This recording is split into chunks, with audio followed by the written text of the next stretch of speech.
Today's video, we will do an unboxing of the Pixel 2 XL in black color and also do a quick review of the software interface. So let's dive in and unbox one of the most anticipated smartphones of 2017 that comes straight from Google. Alright, so let's raise the box, and as you can see, here's the Pixel 2 XL in its full glory and that gorgeous POLED display hiding behind the wrap. Let me just cite some quick specs. The Pixel 2 XL comes with a Snapdragon 835 processor, 4 GB of RAM, and a 6-inch POLED display that rocks a 1440 by 2880 screen resolution and 536 pixels per inches. These numbers are quite satisfactory compared to other flagships on the market. Now let's do a quick tour around the Pixel 2 XL, but before that, let me show you what you get in the box with your Pixel 2 purchase. So as you can see, you have all the standard stuff with a few additions. You obviously get the Pixel 2 XL, a USB Type-C 18-watt wall charging plug, USB-C to USB-C cable, a USB-C to 3.5mm headphone jack adapter, a quick start guide, and you get a little USB-C to regular USB adapter. Now let's do the tour around the Pixel and check out the hardware. On the front, the highlights is the 2 stereo speakers that are going to make a lot of people happy. One of them is on the top and one of them is at the bottom. On the right side, we have a power button and the volume rocker underneath it. And on the left side, we have the SIM card tray. And of course, on the back side, we have the fingerprint sensor, which is placed the way I like it, under the camera, and more importantly, centered and within easy reach of your finger. And then we have the camera right above it. And of course, I like the fact that the camera sits in its own little rectangular block. The camera, of course, is the celebrated 12 megapixel camera with an aperture of f1.8 that received a really high DxO mark of 98. Highest in the industry, in fact, but we will not rely on that solely. Rather, we will wait for some real-life comparisons to see how this camera stacks up compared to other flagships. Regardless though, this camera will be one of the top smartphone cameras in the market. There's no question about that. Now finally, on the bottom, we have a USB Type-C port, and as you can see, there's no more 3.5mm headphone jack slot, which may or may not give nightmares to some people. Now, I personally don't care about them because I'm not obsessed with music 24/7, but I know some people do care. Luckily, we have a little adapter for backwards compatibility. And of course, my opinion on the overall build of this phone is favorable. It feels expensive, it feels solid. It's not built with full glass, nor it is as shiny as some of the other smartphones out there, hence it doesn't attract too many fingerprints on the rear. However, the Pixel 2 XL does not have wireless charging. Anyway, let's dive in now and take a look at the software. Alright, so here's the home screen of the Google Pixel 2 XL, and here's the wallpapers that they've been talking about that are kind of live. So as you can see, at the bottom here, you're going to see the actual waves on the sea. Now you can go in here, if you press and hold, you can go to wallpapers, and then you can scroll to living universe, and you have access to a bunch of other wallpapers that have the same kind of real live effects. For example, if I tap on this one right here, as you can see, there's a bunch of birds that are flying on top over here, and then you get the zoom in feature. So let this set this as a wallpaper, and as you can see, it's very quick to be set. And even after you apply the wallpaper, the phone doesn't seem to lag. It's pretty quick. This is the app tray, by the way. From the top, you can search apps. Over here, you have recently used apps, frequently used apps, and then here you have all the apps that you download right over here. You can tap this to go home. You can tap that button to access the recent screen and swipe the apps away, just as usual. And if we tap this one over here, we can tap that, and that's the phone dialer. So let's take a look at the settings notifications panel. So let's pull it down. If you pull it one time, this is what you see.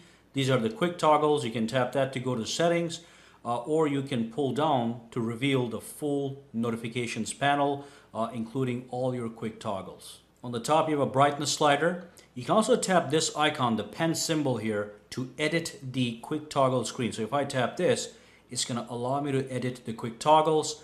And if I tap this, it goes into the settings. And again, if I go over here, I can tap this arrow to pull the quick toggles down and tap it again to pull it up, or just tap the settings to go into the settings. So let's just quickly look around here.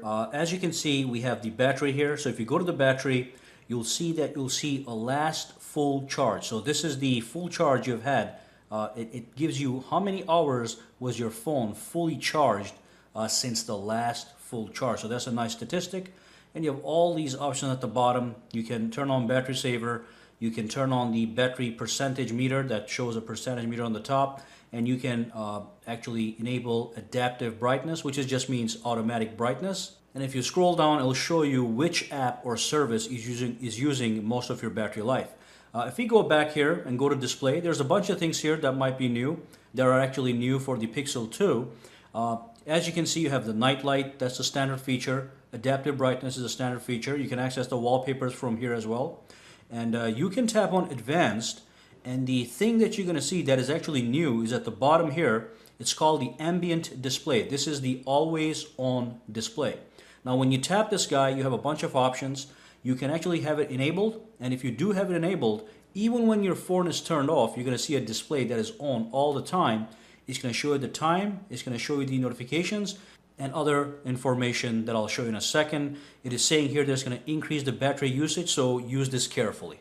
You can always double tap on the screen to check the phone, and you can also lift the phone to check the phone. Let me show you what that means. And over here you can enable notifications. If you do get notifications, do you want to see them on the ambient display or not? You can turn that off if you don't want it, or turn it on.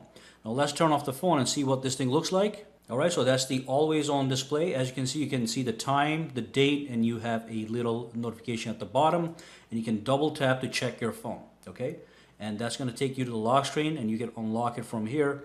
In this case I don't have a PIN number, but that is the always on display, the Pixel version, which is called the ambient display.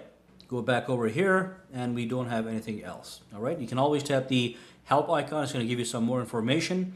Let's go back out. Another really new feature that the Pixel 2 XL is released with is the squeezing feature.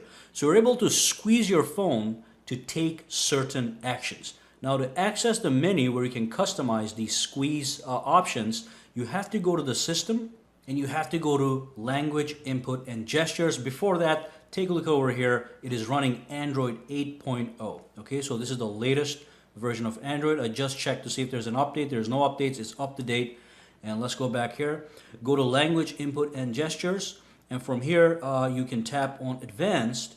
And then at the bottom, you have what is called the active edge. So this is basically what allows you to squeeze your phone and actually access functionality such as launching your Google Assistant. So if you tap on it, it's going to go into the detail menu.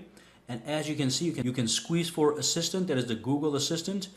You can allow this to happen when the screen is actually off. And you can also squeeze for silence. So if somebody's giving you a call, you can squeeze your phone and it's going to silence that phone call.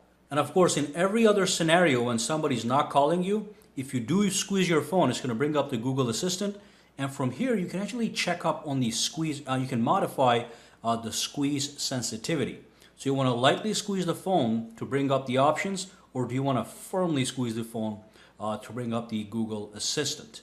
And of course, if I'm holding the phone in my hands, I can give it a test drive. If I squeeze it, as you can see, it actually shows you that the phone is being squeezed, and you can launch the Google Assistant from here. I did not set up Google Assistant yet, so it's not going to show up. Again, let me give it a squeeze, and you can see the little feedback on the screen here. Okay, so this is the screen where you set everything up. All right, so let's move on to other stuff. And going back to the home screen, again, everything is as usual. You know, press and hold to bring up the menu. You can add widgets from here. So we have all these preset widgets. Of course, as you know, with Android, you can download millions of other widgets. Go back out here. I already showed you the wallpapers. And of course, we looked at the living universe, but you have access to all these different wallpapers. Come Alive wallpapers, not bad, nice and crispy. Come and Play, these are more playful. You have things like Keep Looking, In the Shadows, all these different themes that you can enjoy, such as the Earth wallpapers here as well. Okay, there's so many of these guys that there's a huge selection of high quality wallpapers. But of course, the highlight is the living universe wallpapers that are animated. All right, take a look at this. This is the actual world. Let's just say allow. As you can see, the whole world actually rotates. That's the animation. All right, let's go back out. More settings, home settings. So you have a bunch of other things you can do. Add icons to home screen when you download a new app, display the Google app suggestions, blah, blah, blah. Allow home screen rotation, which is, if you want landscape or portrait. All these things are right here. Okay, so that's basically a quick overview of the software functionality of the Google Pixel as well as the unboxing. And of course, that